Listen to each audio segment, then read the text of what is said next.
Fantastic. Good morning, ladies and gentlemen, and welcome to another In Conversations with Oracle Media, Season 3. My name is Lungisile, and I am your host for today's session. We are celebrating Women's Month, and what better way to do it but with the keynote speaker for this morning, which is Nwabisa Makunga, who is the editor at Sowetan on the topic of women in business. Good morning, Nwabisa, and welcome. Good morning, Longi. It's really exciting for me to be here, and thank you so much for inviting me. We are very much excited to have you. Thank you very much for agreeing to be on the live today. Just before we begin, we'd like to encourage everyone who's watching this morning to drop their comments or questions within the comment section. And if there's time, we'll touch base with them, but please do engage with us. So Nwabisa, I think let's get right into it. So for many people that may not know who Nwabisa is, please share some insights or a bit of background on who you are for the viewers this morning. Nwabisa Makunga, I'm the editor of the Sowetan, Johannesburg-based publication. I am a child of Gqeberha, a very proud child of the Eastern Cape. I am a mom to a teenage boy. I am a wife. And really, I've been a journalist for sort of the better part of the last 2 decades. So I suppose all those things in one, and really just a proud South African who's very much into how do we develop ourselves, as a people, and how do we take ourselves and take this nation forward. That's really, in a nutshell, Lungi, I'd say, is who I am. Awesome. Thank you so much. It always helps getting a bit of insight, of one's personal life before diving into the nitty-gritties. But speaking to your current position at the Sowetan as an editor, don't you just miss writing and being on the ground as a journalist? I do. I mean, I always say, to be honest, I really do miss writing. And there's nothing stopping me as such, as far as writing is concerned, particularly when it comes to analysis pieces, etc.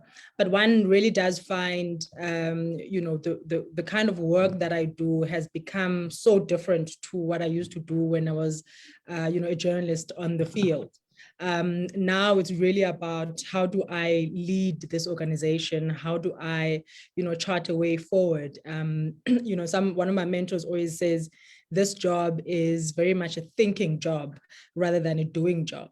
And I find myself constantly, every day kind of strategizing and thinking, how can we do this better? How can we tell people's stories better? So as a hardcore journalist at heart, I really do miss putting words to paper myself. But I think, for more often than not, I find that I have to kind of take a step back and really lead people to say, how do they develop themselves to be able to do that? Fantastic. Thank you so much for that. I think our next question is around, women taking up space and leadership. I have seen some of your work in women advocacy through the Sowetan and other projects that you have done, for example, like #KnowYourPlace, where you really tackle real life issues that face women. And, we in a rapidly changing environment, in business and in society in general, what progress have you seen in women since, the patriarchal times that we've been part of? I think, to be honest, I think, yes, we have made some progress. I always talk about this. If I think about, for example, the conversations that happen, in the country, 10, 15 years ago, a conversation about gender-based violence, whether it was happening in the mainstream media platforms or just generally in society, but a conversation like that was really almost like at the periphery of what was so-called important things. And I think the strides that we've made are really such that we've brought the conversation from the periphery to the center of the conversation.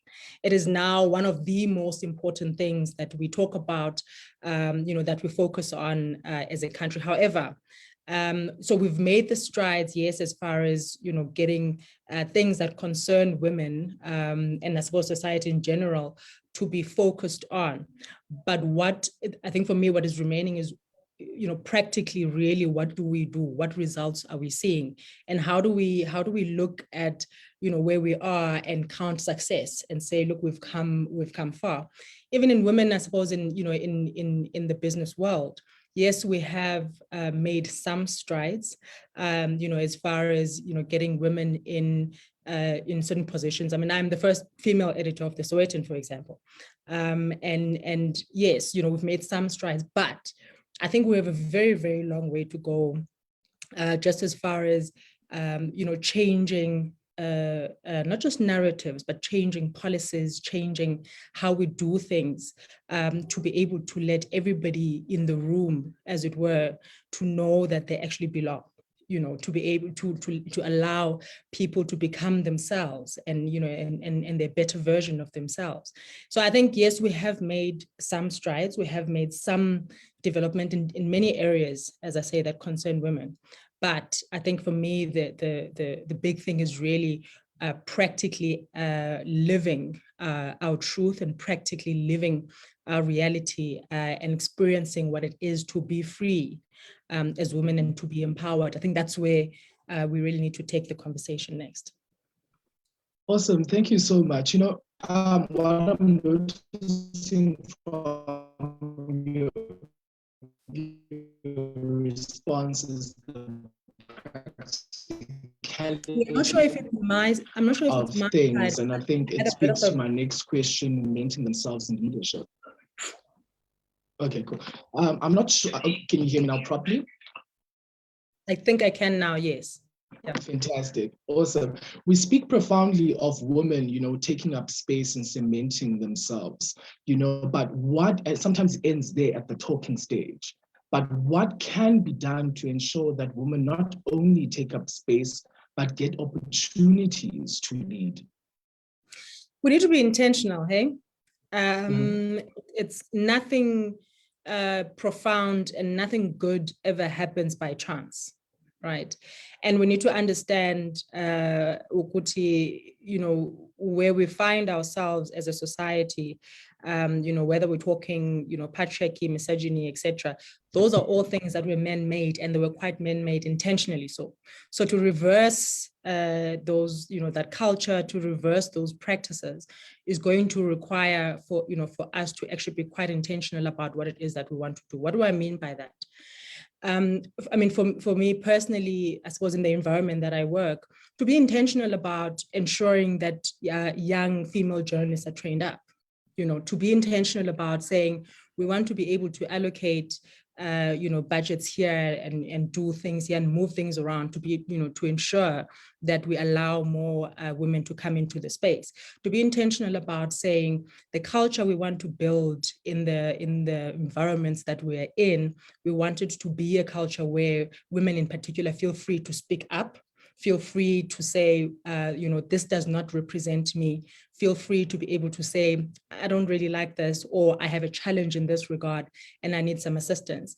And I think it's not an easy thing. Trust me, it's not an easy thing to do, because naturally there's often quite opposition to change. But I think for me, the thing is really that if we don't change, not only do we become stagnant, but actually we regress. So if we don't change and if we don't become intentional about the change that we want to make, we are really, really betraying, the work of those who came before us to allow us to be here and where we are today. Fantastic. That is beautifully answered. I think let me present you a question that has come through to us, from our comments section. This one says that, what do you think are the responsibilities of women when women empowerment has been achieved? How do you sustain what we have achieved so far? I think we need to understand what it is that we have achieved. Right. So I'll make an example. I spoke earlier about, the conversation around gender-based violence, for example. And I said, the important thing now is that, yes, it has stopped becoming, kind of a periphery conversation, but it's actually quite at the center of the conversation. So that we have achieved. But have we achieved, for example, fostering a new language when we talk about women? Have we achieved, I'm talking small things, but that actually matter. So have we achieved, a change in the outlook and a change in certain cultures and organizational cultures to be able to allow, women to be, and young people in particular, not just women, I think, but also young people in particular, to be. So it's one thing to say, we no longer, yes, we do care about X, or we do care about the development of young people or development of women, but what are the practical things that we need to do to ensure that we actually, foster that change and we ensure that we actually see results?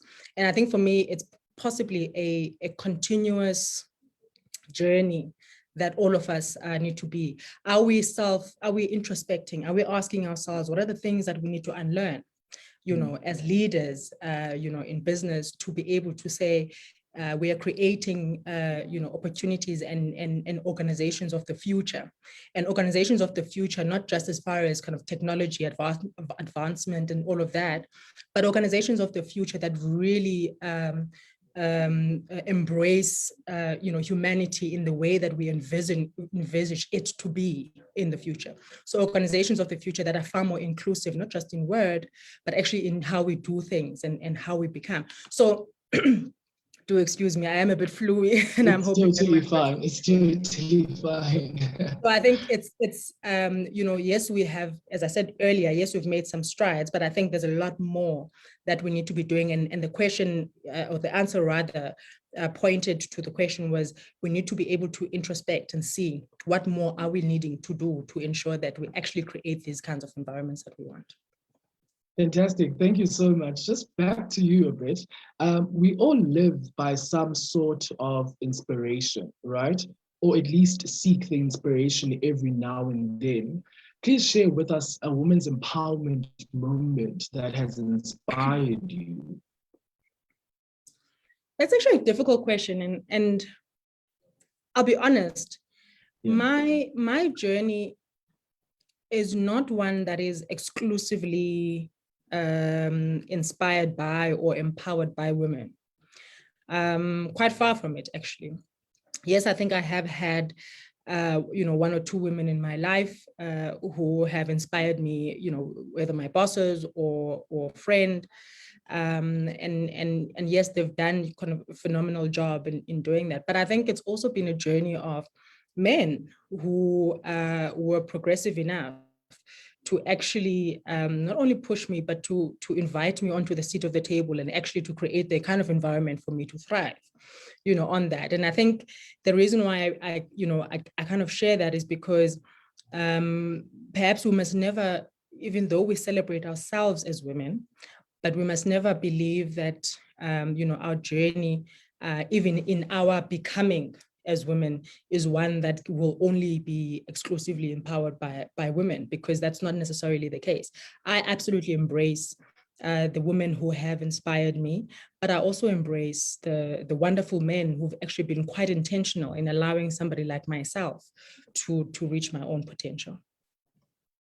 That's absolutely great. I think it's important. You're speaking to not limiting ourselves to only getting inspiration from one specific gender or space, but to really broaden our horizon where we can get inspiration almost anywhere. Another question that has come through, from the comment section, it says that we have spent so much time creating safe spaces for women and women speaking to women. Do you think the conversations need to be inclusive of men? If yes, how do we go without attacking men? So how do we create those inclusive environments when we have these conversations? So I think two things need to happen. One, yes, absolutely, the conversation needs to be had across the board, right? Because the fact of the matter is, guys, we're not living in a one gendered world. That's not. I mean, I live with two men in my life. I live with a husband and the son, and I constantly have to ensure that, even in the conversations that I have with them, that they truly understand, where I come from. But just even in a professional setting, yes, absolutely, we need to be having the conversations, all of us. I can understand the concern that says, when those conversations happen across genders, then there is a far chance of kind of toxicity perhaps creeping in, or attacks, people feeling attacked, etc., etc. I think we need to be true to our own experiences. I think we need to be able to say what we want to say and feel that we are allowed, and what we are saying can be engaged. It may not be agreed with all the time, but it can be engaged. But I also think, we need to also have a teachable, and when I say we, I don't just mean women, I mean women and men. I think we need to be far open to engagement than we are right now. I think we need to be far more, have a far more teachable heart and a teachable spirit to actually listen to each other. And for me, it's one thing to say, we know women are going to say this about us and all of that. But the point is, we're never going to get through some of the things we need to work through if we are not willing to sit down and have a proper conversation with each other about the things that we do to each other, but also the things that we need to unlearn, in the relationships that we're trying to do. And so for me, it's absolutely that you can't have a one-gendered conversation, because we don't live in a world that is exclusively female or exclusively male, for that matter. Absolutely. Thank you so much for that. I think listening to what you are saying, and it speaks also to my following question, is how have you built your resiliency over the course of your career? How have you managed to be really resilient, in the space that you're in as a woman and an individual? A lot of disappointment. Yeah. I to be honest, I was never, I speak about intentionality. I was never intentional to say, I want to be resilient. Do I believe I'm resilient? Absolutely. I'm probably one of the strongest people I know, but also one of the softest people I know, one of the most vulnerable people I know. And I think for me, it's really been, I'm very self-aware at any given time. I'm very self-aware. I want to learn not only from myself, but what the world can teach me. And so I've had a gazillion disappointments. And when those happen, I admit this disappointment. I go back, to a safe space. I cry it out, whether it's at home with my husband or it's, with my girls. I cry it out and I kind of let it out, and then I pull myself together and I'm like, okay, let's try again. Let's try again to do something and do something differently this time. Perhaps that particular door was not for me. Perhaps that was not for me. But how is it that I become a better person so that whatever it is that is mine will find me a much better person and a much more prepared person than I was before. So I was never intentional to say, I want to be resilient. But I think, life has taught me to say, one, nobody owes you anything. So if you are saying that you want to succeed in life, you need to do the work that you need to do the most is work that really starts with yourself. Perfect. I think that's very much inspiring and very, teachable, because we need to understand that sometimes rejection is redirection. We could have been leading to an angle where, we need redirection so that our efforts can be aligned again and succeed even more. Another question we've received, from the comments is that what do you think is the biggest obstacle women experience in the modern corporate world, and what advice would you give them to overcome these experiences? I think two things. So on the one hand, I think it is self-doubt that we sometimes have as women, but not just self-doubt, but crippling self-doubt. So I doubt myself all the time, but it's like, you go through the self-doubt and you don't let it cripple you, and you get to a place where you say, actually, you know what, let me do it regardless of what happens. So I think that's the one thing. And then I think the second thing is that we cannot run away from the acknowledgement that corporate South Africa is too often a very hostile space to change. And there are certain things, for example, that, I always talk about unlearning. There are certain things that we need to unlearn. So many years ago, when we began as South Africans, when we began the conversation about transformation, it was always a thing of, no, we need the best people for the job. Yes, absolutely, we need the best people for the job. But also the best people for the job are the most diverse people for the job. Because the fact of the matter is, as a country, as a people, we are as diverse as they come. And therefore, if I'm running a business or an institution, I need to ensure that I'm not running an institution of people who all look the same, who all sound the same, who all believe in the same thing, because we are servicing a much broader public. And so for me, one of the things I think corporate South Africa will probably need to unlearn is that it's not true to say that transformation and building a transformational culture is not good for business. In fact, quite the opposite, because it is only when you understand the diversity of people that you are able to serve them in an excellent way. And it's the only way you really are able to build resilient businesses. You can't have a resilient business if you guys all look the same. It's just not going to work. So yeah. Yeah, thank you so much for that. I know you're speaking about diversity, and we are slightly running out of time. I know you're speaking about diversity, but do you think that the future is female? Yeah. I do, but not in the way that it is often said. Okay. I think that the future is one that allows all of us, and including women who have been previously excluded from the table. I think the future is one that allows all of us to be ourselves in whatever way, to be our best selves. So do I believe the future is female? Not in a way that is exclusionary to men. No, I don't. I am a mother of a son. I'd love to believe that he does have a future, but I would like to raise him to know that he lives in a world where he must have equal chances to women, and it's really about what it is that they both are bringing to the table, and that's really it for me. Well, thank you so much for that. As part of your closing statement, I just want you to give out a message to all of the women, young and old, disadvantaged or not, in Women's Month, to just inspire them and just remind them of their power. What message do you have for those who seek to be game changers within their space? When I first, and I'll be very, very brief, when I first joined the Herald, I eventually became editor of the Herald, but when I first joined the Herald, the first editor there Would have been my first or second week. And he said to me, do you know that you've got what it takes to sit on the seat? And he was sitting in his office with this big table. And I looked at him and I was like, this guy's joking. And I was never really, it was never really my intention to say I want to work and be, the editor there. However, what that message did for me, it was to say, whenever I have self-doubt, I must know that somebody has seen something in me, whatever it is that they believe is worth giving.